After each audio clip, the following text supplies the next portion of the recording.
दास बनने में बड़ा आनंद है। दास हमारे ब्रज में कहते भगवान का दास कभी उदास नहीं होता। उदास क्यों नहीं होता? ले उसको पता है कि अब ठाकुर जी हमारे संग कुछ गड़बड़ भी कर रहे हैं तो कुछ खेल चल रहा है भगवान का, कुछ भगवान को नया करना चाह रहे। जब कुछ नया बनाना चाहता हो कोई कारीगर तो खूब उसको ठोक ठोक पीट पीट के पहले तराशता है, तब कुछ नया बनता है। पत्थर में मूर्ति जब उसको बार बार छीलेगा, हथौड़ी से ठोकेगा, तब तो कुछ नया बनेगा। तो हमारे ठाकुर जी भी कुछ नया बनाने का प्रयास कर रहे हैं, तब मन को शांति मिलेगी, मन को सुकून मिलेगा। तो हमारे श्री ठाकुर जी जो परम आनंद के स्रोत हैं, ऐसे सच्चिदानंद स्वरूप भगवान को भागवत के पहले श्लोक में प्रणाम किया गया। विश्वोत्पत्त्यादि हेतवे, भगवान कौन है?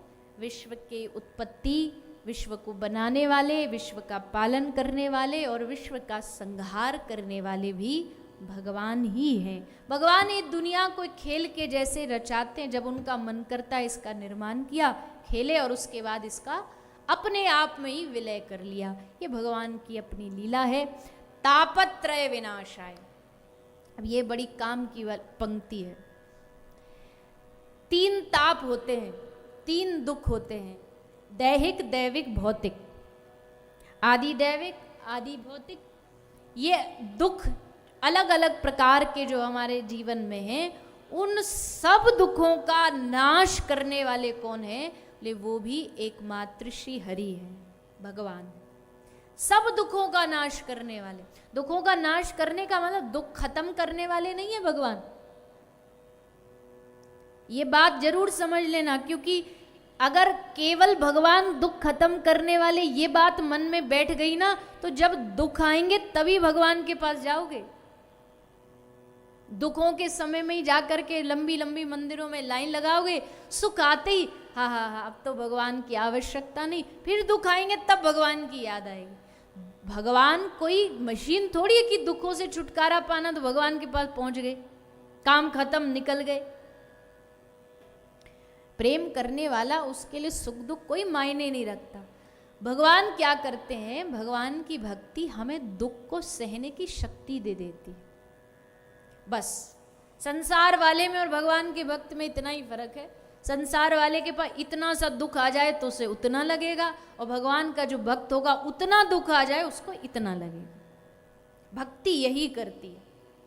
भक्ति हमारे हृदय में दुखों से पार उतरने की क्षमता दे देती है, दुखों से लड़ने की क्षमता दे देती है।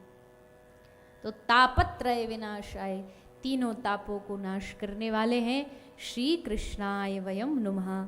ऐसे हम सब के आराध्य, इस कथा के प्राण भगवान श्री कृष्ण और उनके साथ विराजमान उनकी आह्लादिनी शक्ति श्रीमती राधा रानी को वयम नुमः, हम सभी मिलकर के प्रणाम करते हैं और उनसे आशीर्वाद लेते हैं कि ये 7 दिन की कथा श्रवण करके हे श्री ठाकुर जी, हे श्री राधा रानी, हम पर इतनी कृपा करना, हमारे हृदय में आप अपने चरणों की भक्ति प्रदान कर देना। बस ये प्राप्त करने के लिए यहाँ पर हम सब एकत्रित हुए हैं। श्री कृष्ण तो है ही, पर कृष्ण के साथ साथ हमारी जो आराध्या हैं, जो कृष्ण की शक्ति हैं, जो कृष्ण की प्राण हैं, वो श्री राधा रानी है। तो उन श्री राधा रानी को भी प्रणाम करते हुए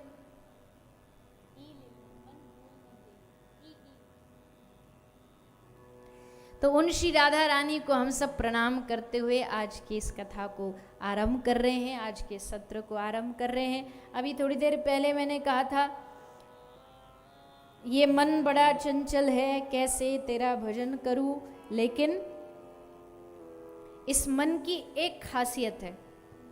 क्या खासियत है? इस मन की खासियत है कि इसको जो पकड़ा देते हो ये बड़ी जल्दी उसको आसानी से पकड़ लेता है। हमने संसार पकड़ा है तो इसने संसार पकड़ लिया, पर अब इस 7 दिन में ठाकुर जी के श्री राधा रानी के चरण पकड़ाने आपको। प्रणाम करते हुए श्री भागवत का आरंभ होता है। श्री का मतलब राधा है, तो श्री कृष्णाय वयम नुमः, श्री राधा कृष्ण को प्रणाम करके श्री सुखदेव जी का प्रागट्य सुखदेव जी का जो प्रागट्य हुआ है उसकी कथा सुनाते हैं। जन्म लेते ही जंगल में चले गए, कैसे प्रकट हुए आगे भी उसकी कथा आएगी, उस पर चर्चा करेंगे। ये भागवत के कई वक्ता हैं, पर ये भागवत जो आरंभ हुई है सब प्रथम वो हुई है नैमिषारण्य की धरती से। इसके वक्ता हैं सूत जी। महर्षि सूत 88,000 ऋषि बैठे हैं, संतों की सभा लगी है, और संतों के सभा में जब एक दिव्य महापुरुष आया, सबने उनका सम्मान दिया, सूत जी को आसन पर विराजमान किया और तब उनसे निवेदन किया कि हे महाराज, देखो कथा तो हमने बहुत बार सुनी है, पर अब की बार हमको कथा नहीं सुननी, हमको कथा का सार सार सुना दो, क्योंकि हमारे पास ज़्यादा समय नहीं है। सूत जी बोले, तुम सब बाबा जी लोग, तुम्हारे कौन से बाल बच्चे रो रहे हैं जो समय नहीं तुम्हारे पास?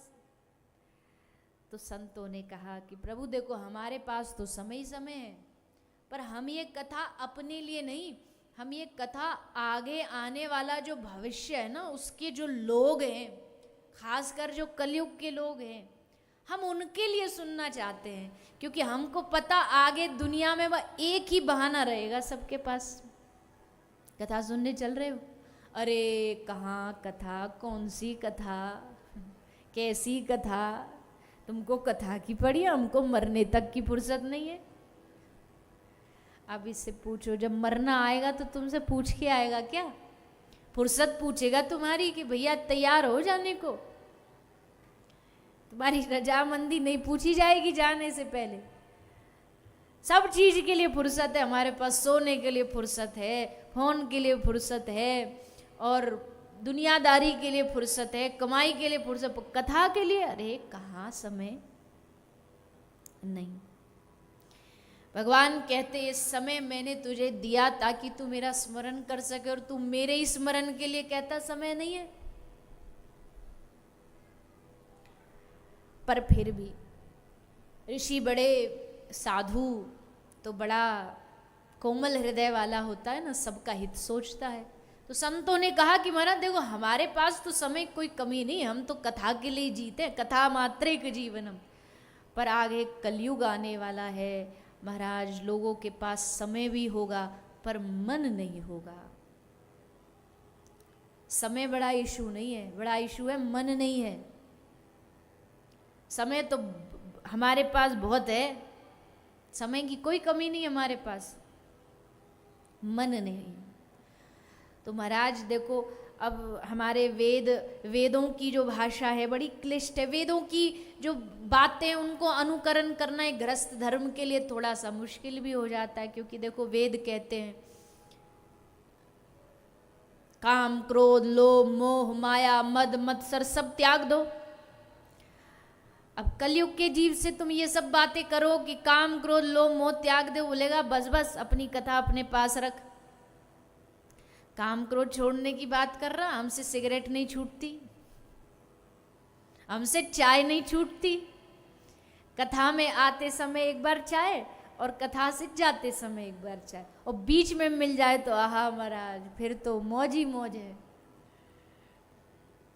कई लोग बोलते हैं मुझे, ये आप ना एक काम करो, कथा में बीच में एक इंटरवल देना शुरू कर दो, आपकी कथा की भीड़ बढ़ जाएगी, देख लेना। बीच में चाय समोसा गरम गरम चाय पकोड़ा। अब ज़्यादा नहीं बोलना चाहिए, नहीं तो फिर वही दिमाग में चलने लगेगा, गर्मा गर्म चाय गर्मा गर्म चाय। तो महाराज वो तो छूटती नहीं, और तुम कहते हो घर छोड़ दो, मोह छोड़ दो, परिवार का मोह छोड़ दो। ये सब हमारे बस की बात नहीं है। तो ऋषि कहते महाराज कोई सरल सी कथा सुनाओ जो बच्चा भी सुन ले, बूढ़े भी सुन ले, जवान भी सुन ले, सबके लिए फिट भी हो जाए। अब देखो कथा सुनाने वाला एक, सुनने वाले 1000 प्रकार के, बुद्धि मति सबकी अलग अलग, किसी को ज्ञान में रुचि, किसी को भक्ति में रुचि, किसी को तत्व दर्शन, किसी को सांख्य योग। कोई बच्चा, अब छोटा बच्चा, उस छोटे बच्चे को कथा में बैठा है वो, तो उसे क्या सुनाए जिससे उसको भी लगे कि कथा उसके लिए आवश्यक है। उसके लिए भागवत है। भागवत जो सुनेगा उसे लगेगा कि ये तो मेरे लिए, चाहे वो बच्चा हो, जवान हो, बूढ़ा हो, सन्यासी हो, गृहस्थी हो। इसीलिए इस भागवत को सबका सार कहा गया है, क्योंकि व्यास जी ने इसमें बड़ी सरल भाषा में सब तत्व ला करके लिख दिया है। सब ऋषि सूत जी से कहते, महाराज आप जानते हो आगे बड़ा भयानक समय आने वाला है, समय बदल रहा है, समय के साथ साथ लोगों की सोच बदल रही है, अधर्म में रुचि बढ़ रही है, संसार के व्यर्थ के कामों में ज्यादा रुचि है, कार्य जिनमें रुचि होनी चाहिए उनमें रुचि नहीं है, सब कुछ बदलेगा। और अभी तो कुछ भी नहीं, अभी तो कलयुग की शुरुआत है। कलयुग की उम्र जानते हो कितनी लंबी है? पता है किसी को?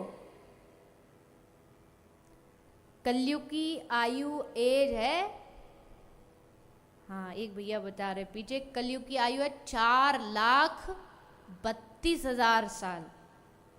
4,32,000 वर्ष कलयुग की आयु है। अच्छा चलो, तो कम से कम 2 लाख 1 लाख साल तो निकल गए होंगे। कितने निकले अभी? अभी कलयुग को शुरू हुए बस हुए हैं 5,000 साल। कितने? 5,000 साल। और आयु है 4,32,000 साल। अब लगाओ हिसाब। अभी इतना हल्ला मचाते हम, अरे कलयुग, अरे कलयुग। अभी तो कलयुग बेचारा इतना सा नन्हा सा प्यारा सा छोटू मोटू सा बच्चा है। अभी तो इस कलयुग ने अपने रंग दिखाने चालू भी नहीं किए। अभी तो पलना में झूल रहा है बस लोरी गा गा करके। सोचो अभी ये बड़ा होगा, फिर जवान होगा, और तब अपने प्रचंड रूप में आएगा। और जब तक अपने प्रचंड रूप में आएगा ये कलयुग, तब तक पता नहीं कितने हजार बार हमारा जन्म हो चुका होगा, लाखों बार जन्म ले चुके, मर चुके होंगे। तो जी इससे बचने का उपाय, बचने का एकमात्र उपाय भगवान का नाम लो। कथा सुन के हृदय में भगवान के नाम की रुचि बढ़ाओ, नाम स्मरण करो।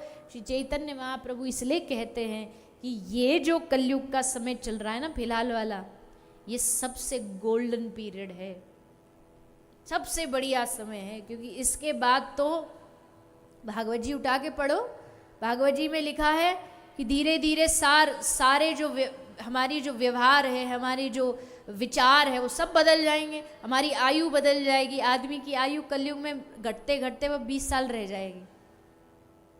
100 से 80 तक तो आ ही गई है।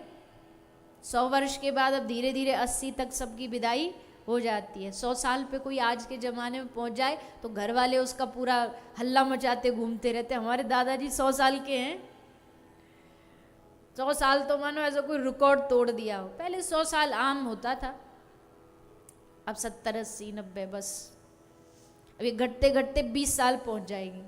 अब बताओ 20 साल में जन्म भी लेना है, बड़े भी होना है, ब्याह भी करना है, दादा दादी भी बन जाना और चले भी जाना दुनिया से। 20 साल में सब होगा।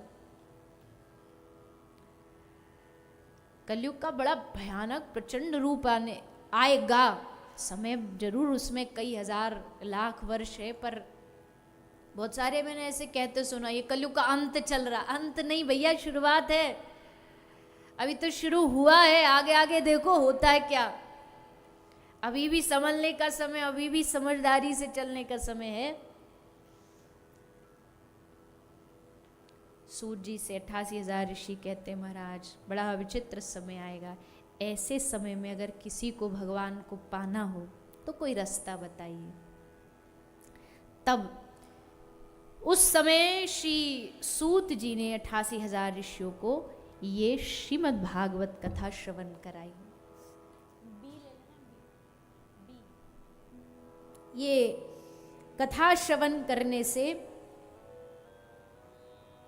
इस कली के प्रकोप से बचा जा सकता है। इसकी शिक्षाएं बड़ी सरल है। इससे होता क्या है? सूत जी महाराज कहते हैं ऋषियों, जब ये कथा आरंभ हो रही थी तो देवता अमृत का कलश लेकर के आए सुखदेव जी एक कथा सुना रहे राजा परीक्षित को। सब तैयारी हो चुकी है, देवताओं का आना हुआ। देवताओं ने कहा महाराज देखो आपका ये शिष्य मरने वाला है 7वें दिन परीक्षित, इसको अमृत मिल जाएगा तो ये अमर हो जाएगा, और इसके बदले में आप हमको कथा सुना दो, वो भी स्वर्ग में चल करके। स्वर्ग में चलो, वहाँ आपका बढ़िया सोने का सिंहासन लगाएंगे, उस पर आपको बिठाएंगे। सामने सुनने वाले श्रोताओं की लाइन में कौन बैठा? इंद्र, कामदेव, वरुण भगवान, इतने बड़े बड़े श्रोता होंगे तो आपकी भी इज्जत बढ़ जाएगी महाराज। सुखदेव जी ने सब देवताओं को फटकार लगा करके वहां से भगा, खबरदार मेरी कथा को खरीदने की कोशिश करी तो मेरी कथा बिकाऊ नहीं है। क्या कथा खरीदने आए हो, सुनने आए हो? अगर सुनने आते तो चुपचाप शांत पीछे बैठ करके आराम से कथा सुनते। मुझे खरीदने आए हो कि चलो हमें सुन के चल के स्वर्ग में कथा सुना दो, और तुलना भी दे भी क्या रहे हो कथा के बदले? क्व सुधा क्व कथा लोके कांच क्व मनिर्मा। कोई है पागल दुनिया में जो तुमको हीरा दे के कांच ले ले? कहाँ कथा और कहाँ तुम्हारा ये तुच्छ सा अमृत। जाओ वापस ले जाओ इसको अपने स्वर्ग में, खबरदार दोबारा आए तो। अब देवताओं को तो टेंशन हो गई, बोले ये तो बड़ा हमारा अपमान हो गया, इतना कीमती अमृत जो धरती पे कहीं मिलता नहीं, और जिसको मिला उसने कहा वापस ले जाओ। ऐसा इस कथा में क्या, चलो अपने मुखिया के पास चलते हैं। देवताओं के मुखिया हैं ब्रह्मा जी। सब देवता ब्रह्मा जी के पास पूछे, बोले ब्रह्मा जी ऐसा इस कथा में क्या है जो अमृत में नहीं, जरा पता लगाओ।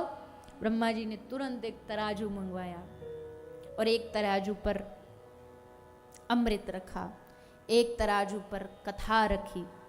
कथा अमृत जो कथा का पल्ला है वो नीचे हो गया। ब्रह्मा जी ने कहा चलो अमृत के साथ साथ और रखो, दुनिया के जितने सुख हैं, मुक्ति के, मोक्ष के, स्वर्ग के, सब लाके इस पल्ले में रखो। और गोस्वामी तुलसीदास जी कहते हैं, तात स्वर्ग अपवर्ग सुख धरहि तुला एक अंग, पर तूल न ताही सकल मिल जो सुख लव सत्संग। सारी दुनिया का सुख वैभव एक पल्ले में रख दिया और एक पल्ले में लव सत्संग। लव सत्संग एक बाल के 100 हिस्से करो ना, उससे भी छोटा लव होता है। इतने देर का सत्संग एक पल्ले में रखा और एक तरफ दुनिया का सब सुख रखा। वो एक क्षण का सत्संग सब पर भारी पड़ा।